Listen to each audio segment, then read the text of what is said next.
LA Kings GM Ken Holland talks Adrian Kempe contract and Brandt Clarke's future. That and more on this edition of Locked On LA Kings.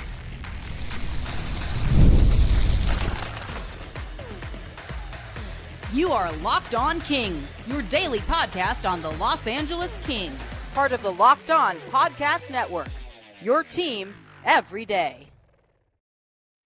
Hey, Kings fans, welcome to Locked On LA Kings, part of the Locked On Podcast Network, your team every day. Thanks for making Locked On LA Kings your first listen every day. We are free and available wherever you get your podcasts and on YouTube. I'm Eddie Garcia, your host of Locked On LA Kings. Worked in sports media for the past 30 years. Also one of the co-hosts of Locked On NHL Game Night coming up this NHL season. You can catch that show to get a recap of the night in the NHL 7 days a week. Also a passionate LA Kings fan for over 30 years. Well, the countdown is on. Thankfully, the LA Kings will open up rookie camp this Thursday and compete in the Golden State Rookie Challenge this coming weekend. LA Kings will be opening up their training camp very soon. There's no official start date announced yet, but likely the end of next week, I would think. They are only 13 days away from their preseason opener against the Ducks, and that'll be the start of a 7-game preseason schedule that wraps up on October the 4th, also against the Ducks. And we are now less than 30 days away from the start of the NHL season, 29 days away between the Kings and the Colorado Avalanche opening up the season here in Los Angeles. Thank goodness we are getting closer and closer to being able to talk about things that happen on the ice. But we still have some shows to do between now and then, and we do have a bit of an update on the contract talks between the LA Kings and unrestricted free agent to be after this season, star winger Adrian Kempe. So there was an interview recently posted on social media from someone named Jimmy Murphy.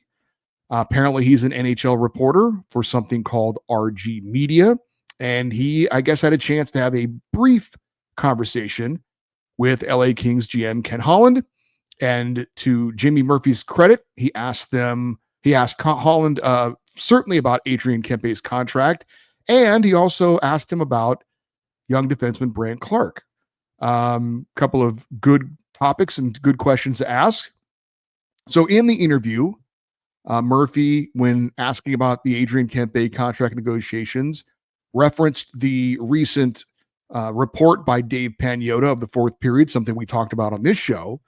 And that was that Kempe is looking for a long-term deal that'll pay him $10 million per season, and that the Kings' opening offer was under $9 million. When asked about that report, Ken Holland told Jimmy Murphy in part, quote, "I want to get him signed. I've had some brief conversations with JP Barry, that's Kempe's agent. We'll get going here at some point in the next short while. He's obviously our top priority," talking about Kempe. "I believe he wants to stay, and we'll see if we can get the process started and hopefully find a solution," end quote. Holland went on to praise Kempe's abilities, saying in part, quote, "He's just a really good player, 200-foot player. He's just a really important player on the team," end quote. Now, if you are on X or Twitter, you can go to @TheRGMedia, scroll down, and if you look for it, you'll find a link to the entire interview if you want to check it out. I did repost it on the Locked On LA Kings X and Twitter account as well. Okay, so reaction to the Adrian Kempe comments. Ken Holland says he wants to sign Adrian Kempe. Well, that's good. He says that Kempe obviously is the top priority. Clearly, he says he's a really important player on the team. I would say so, since he was your leading scorer last year and tied for your leading goal scorer. So it does seem a little bit weird to me that they're not further along in this process. As Ken Holland says, again, I'll requote him, quote, "We'll see if we can get the process started," unquote. So the process hasn't started yet? I mean, I get that Adrian Kempe has likely been in his native Sweden during the offseason. Most of the players that are from Europe do that. Andrei Kopitar does that. Kevin Fiala does that. But I would guess that with camp opening up very soon, that Kempe's probably back home in LA now, kind of getting settled. And I get that there is an off season and that, GMs, agents, players kind of take a little bit of a break. But in the age of cell phones and video calls and emails, it seems like this should be farther along than maybe it is. And I'm not trying to be an alarmist. I'm not trying to hit any kind of panic buttons. But it just seems like this should be farther along than at least what Ken Holland is kind of alluding to. I'll read the quote again. Quote, "We'll see if we can get the process started." End quote. That seems like an odd quote. It seems like they haven't really started this thing yet. I mean, if so, I guess we have our answer to why it hasn't happened to this point. They haven't even started yet. So I mentioned at the beginning of the show, we've got about a month until the season starts, 29 days before the season starts. So this is the only thing Ken Holland has on his plate right now. There's nothing else. Everyone else has been signed. This is it. So there certainly is time to get this done before the season, but also no real excuses to not get this ironed out between now and the start of the season, I would think. And I'm not suggesting that anybody should go into full panic mode at this point until we hear something that's alarming, or if this thing drags into the season. Now, I wanted to kind of go back and think about the other players on the Kings who have signed big contracts in the not too distant past. And you may or may not remember back in 2016, contract negotiations with Anze Kopitar were not all that smooth. Now, this was the season he was going into, like Adrian Kempe, was going to be an unrestricted free agent at the end of the season. And he was not signed by then GM Dean Lombardi before the season started. Matter of fact, it dragged into the season and it didn't end up being finalized until January when Kopitar signed an 8-year, $80 million extension. Reports were Kopitar was looking for $11 million a year at the time. He settled for 10. So it could be the same situation for Kempe where he's looking for 10. Maybe he settles for 9. We'll see. But again, that was a situation that did drag into the season and had a lot of Kings fans very anxious about Anze Kopitar, who I believe, as I've said many, many times, the greatest King of all time, finishing his career as an LA King. That looks like that's going to end up being the case. There was no drama with Drew Doughty's last contract extension. 2018, Rob Blake was the GM. The Kings ended the season on April the 17th after being eliminated in the playoffs by the Vegas Golden Knights. And Doughty agreed to an 8-year, $88 million extension in June. So well ahead of the start of the next season. And also the same thing happened for Jonathan Quick. 10-year extension in June of 2013, worth $58 million, $5.8 million per season. That was also signed again in June, way before the season was going to start. And Dean Lombardi was the GM at that point. So as far as recent Kings history, couple of different GMs, couple of different results, took a while, and there was some drama with Anze Kopitar, not the case with Drew Doughty or Adrian Kempe. So it's not really an indication of anything. I'm just kind of giving an example of sometimes these things do go into the season. You would have thought back then with Anze Kopitar, that was a no-brainer, but negotiations did go deep into the season before eventually they were able to come to an agreement. Hopefully that isn't the case this time around. Now, you look at Ken Holland's recent past, Leon Draisaitl, Connor McDavid, they both signed big contracts with the Oilers, but Ken Holland was not the GM of Edmonton at that time. Stan Bowman was the one who signed Draisaitl to his big extension. Peter Chiarelli, who was before Ken Holland, signed McDavid to his last contract extension. Interesting, McDavid is also up for a new contract this coming season as well. So I tried to look at puckpd.com, which is a great resource to try and find out information about contracts, to go back and see if we could find out any of the big contracts that Ken Holland negotiated with any of the famous Detroit Red Wings players when he was back then, but it doesn't go back that far. So couldn't find out any information, any history on that, which may or may not be relevant to what's going on with the Kings and Adrian Kempe. I mentioned Connor McDavid. Really interesting what's going on with him. I had mentioned that maybe a lot of the free agents, including Kempe and their representatives, maybe we're waiting to see what Connor McDavid was going to sign for, to see if he kind of set the market for where the contracts are going, with the salary cap going up, things like that. McDavid has had some very interesting comments in the media where that thing looks like, by his choice, it could drag into the season. And he's made comments that are leaving the door open for him to test free agency at the end of this thing. So it's pretty wild in Edmonton.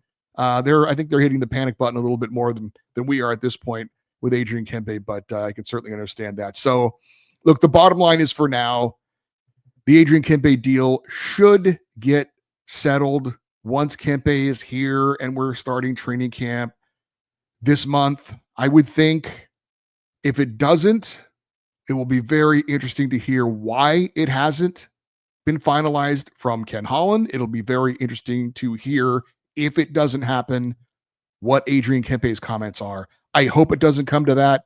Hopefully it gets done in the next 29 days and we start the season with nothing else to discuss except Kings hockey on the ice, but we'll see. It hasn't happened so far. And so until it does, people like me will continue to worry at least a little bit. Ken Holland also had some very interesting things to say in that same interview we referenced about young Kings defenseman Brandt Clarke. We will talk about that next. You're on Locked On LA Kings, your team every day. The NFL season is underway if you're a football fan like me. What a week one with some thrilling games. How about that Ravens-Bills game? FanDuel is here to make sure you are ready for the start of the season with a can't-miss offer right now. New customers can bet just $5, and if your bet wins, you'll get $300 in bonus bets to bet across the app. I love using FanDuel because it fits however you want to play. Player props, building a same-game parlay, or even jumping in live as the action unfolds. It makes every game more exciting, whether you're watching your team or just keeping an eye out on your fantasy lineup. It is quick, easy, and the best way to add a little more energy to your Sundays. So if you are ready to play, download the FanDuel app now by visiting FanDuel.com to get started. That's FanDuel.com to place your first $5 bet.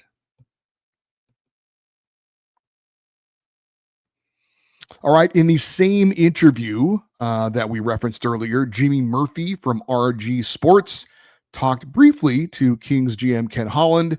But in addition to asking about what's going on with the contract negotiations with Adrian Kempe, he also asked about young defenseman Brandt Clarke. Holland had some interesting comments to say about Clarke. He said, quote, "I think he's a really talented guy with a bright future. Now we've got to figure out where it's going," end quote. Holland added, quote, "I've got to get a feel for him. I know the team, but I don't know the team, if you know what I mean," end quote. Holland also said that he's talked to a lot of people in the organization about Clarke, but he has to evaluate him with his own eyes as well. Okay, well, I guess I'm glad Holland didn't say he had to evaluate Adrian Kempe with his own eyes before he could sign him to an extension, because that would mean that the contract would go into the season. Like I said, interesting comments where he says, quote, "We've got to figure out where it's going," end quote. I don't really understand what that means, because to me, you've got a very young, talented, right shot defenseman who I think just needs more playing time and more responsibility to progress in his career, and is on his way to being a very important piece for the Kings going forward. This seems to be, and again, I know we're analyzing a couple of sentences in one interview, but what else are we going to talk about right now? It seems to be a little bit of a step back from some of Holland's earlier comments about Brandt Clarke. He didn't say before, "We've got to figure out where it's going." Previously, he talked about the young core taking a step forward this season, and he mentioned Byfield, and he mentioned Laferriere, and he mentioned Brandt Clarke. He didn't say we need to see where it's going with Quentin Byfield or Alex Laferriere. So here is a quote that Ken Holland had after trading away Jordan Spence, and it includes some comments about Brandt Clarke. He said, quote, Brandt Clarke was the 8th pick in the draft. He needs to play, and there's a lot of hope and belief that he's going to develop into an important player on this team. We're in a window right now where the team, in my opinion, can compete with the best teams in the National Hockey League. It's hard to have too many young defensemen when you're trying to compete with the best teams in the NHL. That's sort of a conversation I had with Spence's agent about Jordan Spence. Ultimately, I didn't see us having Brandt Clarke and Jordan Spence in the 2 and 3 holes on the right side. I believe there's room for one, and ultimately we made the decision on Brandt Clarke and wanted to give Jordan Spence an opportunity to go elsewhere and further his career. End quote. So to me, making that quote, it wasn't like he was picking Brandt Clarke over Jordan Spence. He was just saying, in his mind, there's room for one young defenseman, and that's Brandt Clarke because of where we've drafted him and what we think he's going to turn into. And I understand that. I think those are proper comments. So, I mean, I get to a point where Ken Holland is coming from where he says he wants to see it with his own eyes. I understand if you want to evaluate a player and what he is or what he isn't and how that player fits into the future. Okay. But I mean, I just think he hasn't seen any of the players play for the LA Kings as the Kings general manager. He's seen them on the ice as a GM for the Edmonton Oilers. I'm sure he's probably watched some tape on these guys.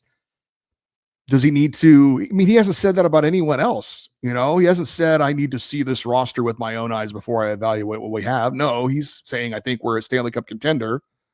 But then he makes this comment about Brandt Clarke. And we haven't talked about it because Adrian Kempe's situation is front and center.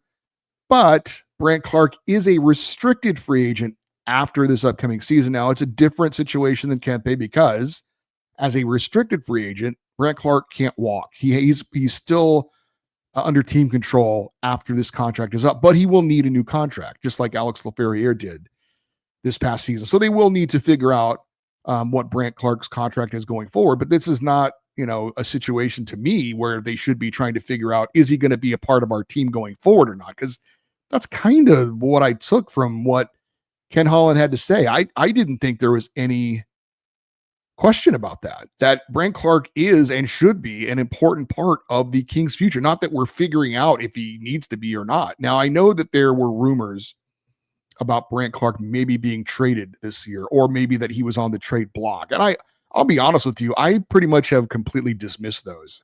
I haven't put much into those. There's lots of rumors out there. Some of them are based in something and some of them are based in nothing. I thought that was based in nothing, honestly.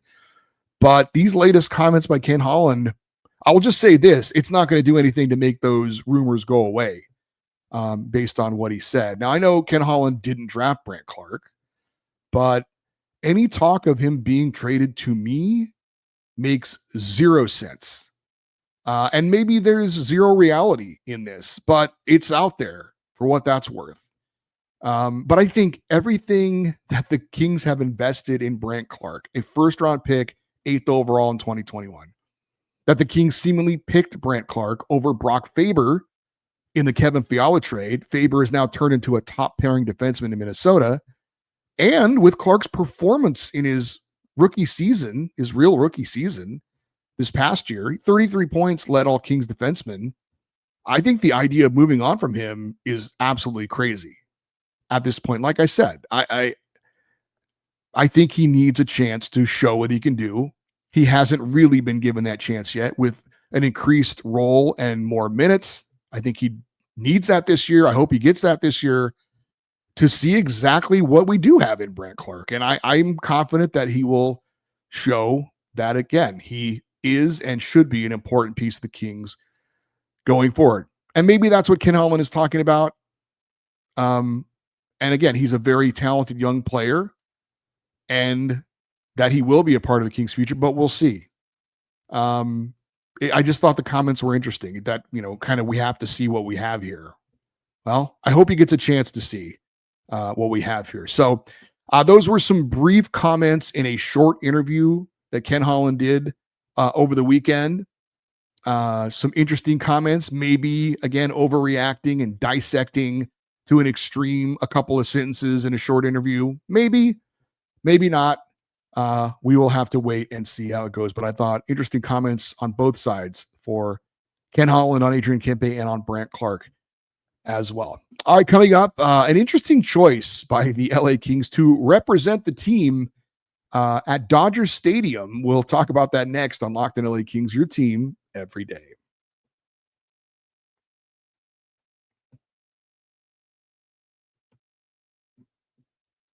A couple of things to get into, some kind of Kings news and notes. I mentioned 29 days until the start of the NHL season for the Kings. We still don't have news on who the Kings TV play-by-play broadcaster is going to be, replacing the retired Nick Nixon.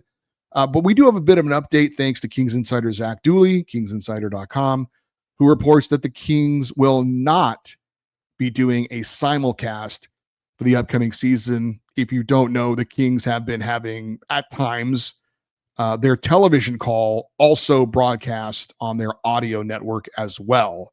There were times last year where they kind of switched back and forth, where they would have Nick Nixon calling the TV games, Josh Schaefer was calling the games on radio or streaming. But coming up this season, they will have one dedicated broadcast for TV and one dedicated broadcast for audio. And I will say, bravo, I applaud the Kings for doing this. And I am biased because I'm an old radio guy, but doing those simulcasts always seemed to me to be very nickel and dime. And the LA Kings should not be nickel and diming stuff like that. And it's not as good of a product to give to your fans. This is a team, this is a franchise that's valued amongst the tops in the NHL.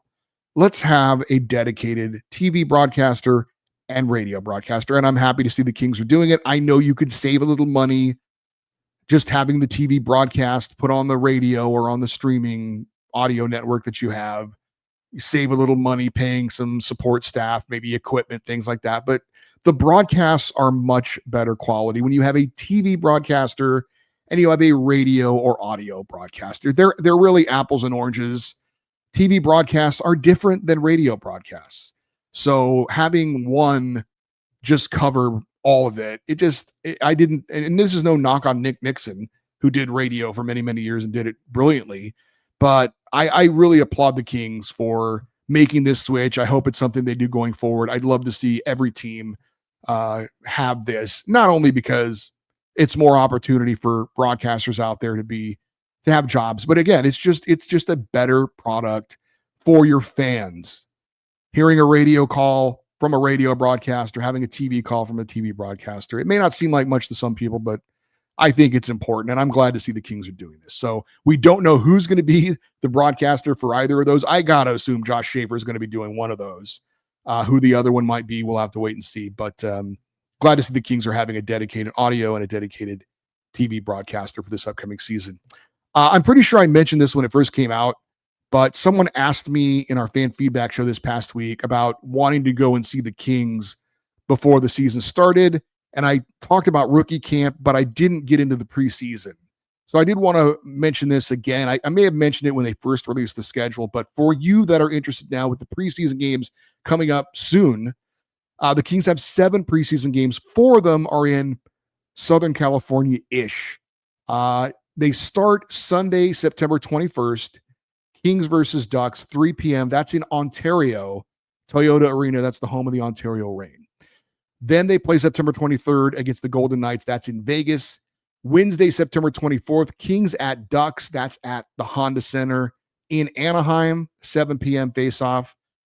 Saturday, September 27th, Kings Ducks again. This one down in Bakersfield, California, 7 p.m. start time. I said Southern California-ish. I don't know that Bakersfield is necessarily considered Southern California. It's the southern end of the Central Valley, being someone who's from the Central Valley, but not so far away that if you were a Kings fan and you wanted to go check them out, you could certainly do that down there in Bakersfield. That's on September 27th. Then the Kings are playing back-to-back games against the Utah Mammoth. One's in Boise, Idaho, and the other is in Salt Lake City, so not local there. That's September 30th and October 2nd. And then the final and the only Kings preseason game in Los Angeles at Crypto.com Arena, Saturday, October 4th against the Ducks, and that is the final preseason game for the Kings, and that is a 1 p.m. face-off. So 4 Kings preseason games in the Southern California area Ontario, Anaheim, Bakersfield, and then finally the last one there in Los Angeles, if you want to check out the Kings in person before the season starts. Finally, a shout out to everydayer and one of my old beer league hockey buddies, Chuck Anderson, big Dodger fan. He was out at the Ravine Monday night and texted me and said, Corey Perry is here and he is representing the Kings on Kings night at the Dodger game. And I said, give me a report. Tell me, does he hear boos when he's introduced? And what's his first pitch like? He reported back, there were some boos, not a lot, but some. And he said Perry did not throw a strike. So interesting choice for the LA Kings to have Corey Perry represent the team at Dodgers night. I don't know that there were any other Kings players there in attendance. I know Anze Kopitar has done this in the past. Drew Doughty's done this in the past, but interesting choice. I don't know if there was a concerted effort, by the Kings to say, let's get Corey Perry out at a Dodger game and let's let him show. What better way to show LA that he's now an LA guy and be at the Dodger game, throw out the first pitch. So I don't know. Interesting choice. Corey Perry. Finally, I did want to mention something. We had a live chat over on LA Kings Extra this weekend, and I had mentioned that I had planned on attending the Kings Sharks rookie tournament game on this coming Saturday down in Irvine, but the Ducks actually denied me a press credential because they said there wasn't enough room for me, which I thought was pretty shocking because I can't imagine there's a ton of media looking to cover this event. So I wanted to say thank you to the LA Kings, in particular, Justin Cummings, their manager of hockey communications. I reached out to him to say, can you help me out with this? And apparently he contacted the Ducks, and I have now been given a credential to be down there to cover the Kings Sharks game in Irvine this coming Saturday. So I wanted to pass along to let you know if any of you are going to be out there in Irvine this coming Saturday for the Kings Sharks rookie tournament game. I will be out there.